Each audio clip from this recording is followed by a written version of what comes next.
Curse of hollow watcher की लानत। एक भूला बसरा दूर दराज कस्बा था जहां स्ट्रीट लाइट्स पुरसकून रातों में भी टिमटिमाती थी।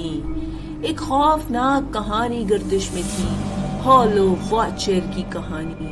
कहा जाता था कि ये एक बेचेहरा मखलूक है जो साए में घात लगाए बैठी रहती है और सिर्फ उन लोगों को देखती है जो उसकी मौजूदगी को महसूस कर लेते हैं।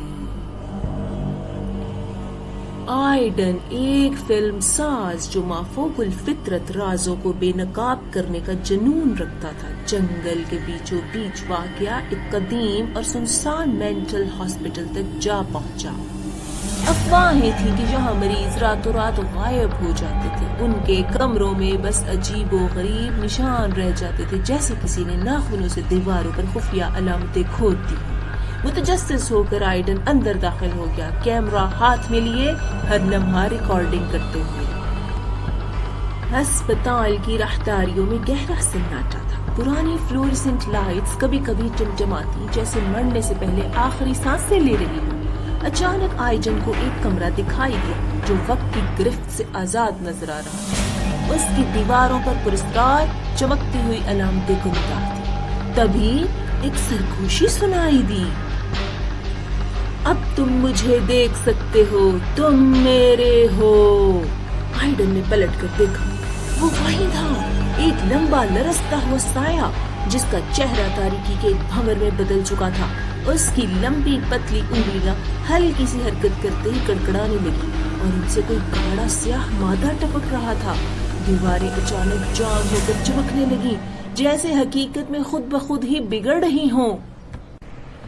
आइडन पूरी कुव्वत से भागा। किसी न किसी तरह वो अस्पताल से निकलने में कामयाब हो गया और कांपते हुए अपने घर पहुंचा।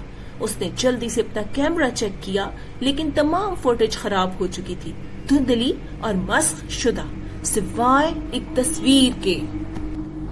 एक फ्रेम बिल्कुल वाज़ेह था, उसमें आइडन के बिल्कुल पीछे वही हौलनाक साया खड़ा था और उसका खाली चेहरा अब एक भयानक खुले मुंह में बदल चुका था, एक खामोश चीख की मानित।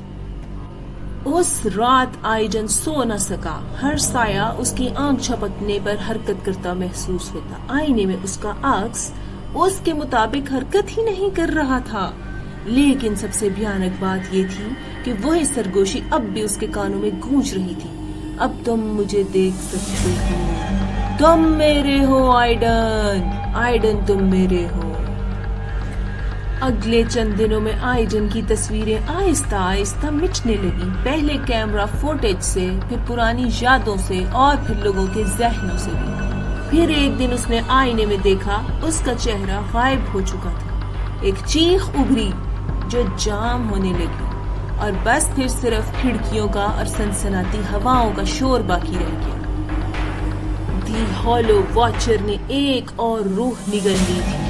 उसके बाद आइडन कभी नहीं मिला, लेकिन कल ही उसकी फुटेज सोशल मीडिया पर अपलोड हुई है। क्या मुझे उसको देखना चाहिए? कमेंट में बताएं।